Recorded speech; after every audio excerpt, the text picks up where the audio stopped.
Hi, I wanted to go over what we can do to improve die cutting in your shop. Next tutorial will be on die sharpening, but this one we're going to talk about undercutting and overcutting. Usually if a die overcuts, it's a larger die. And what you can do to improve overcutting is take the chisel off the die and make sure all your vent holes are open. Usually a die will overcut because there's too much pressure on the inside of the die and not enough pressure on the outside to hold it. So by taking the chisel off, that builds up a little bit of pressure on the outside. And the same with letting all the air out of the die. That way all the air escapes, there's no pressure built up. If a die undercuts, it's just the opposite. You want to take and make sure it has a chisel. If it doesn't, find a die in your shop that's about the same height, get that chisel mounted on there, and then see how it cuts. If it still doesn't cut well, take and start taping up all your vent holes, your chisel holes, any of the ear holes. On your PHP, you have a vent hole, there's a little screw up there. You can tighten that. That'll shut the air pressure from escaping through the head of the press. All of that builds up pressure inside the die, and it helps the inside stand up to the pressure outside.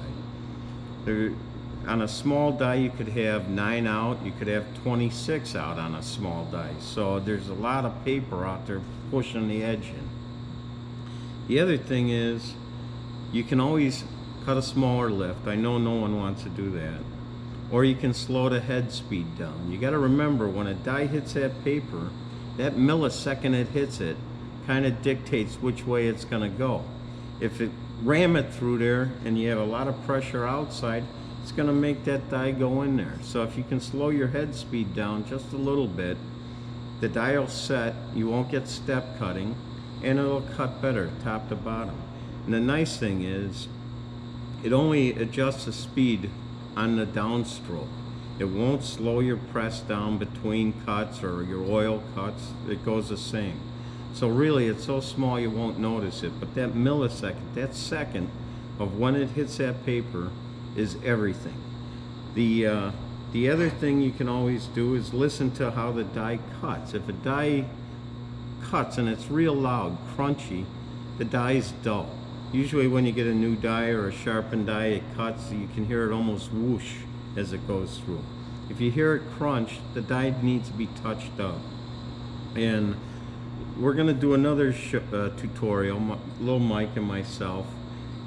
Basically you'll need 3 files. You need an 8-inch, 6-inch, a 6-inch half round, a stone. We use a flat and an oval or a diamond, a decent light, and then you need a good vise, a strong vise. Find a place in your shop where it's a little bit dark and set it up, and you can touch dies up. If you want, if you have a guy in your shop that's talented, has a little time, send him up to us. We'll put him in a vise next to us. He can work there all day, spend a day or two with us. He can see the equipment we use, and we'll teach him. We'll show him exactly what we do. If you get a time, watch the next video on how to sharpen a die. That'll help also. If you have any questions at all on die cutting or anything, our shop, anything in your shop we can make in our shop. So don't feel free to give us a call. I'm Mike. I'm almost always here. If I'm not, little Mike's here. Thanks.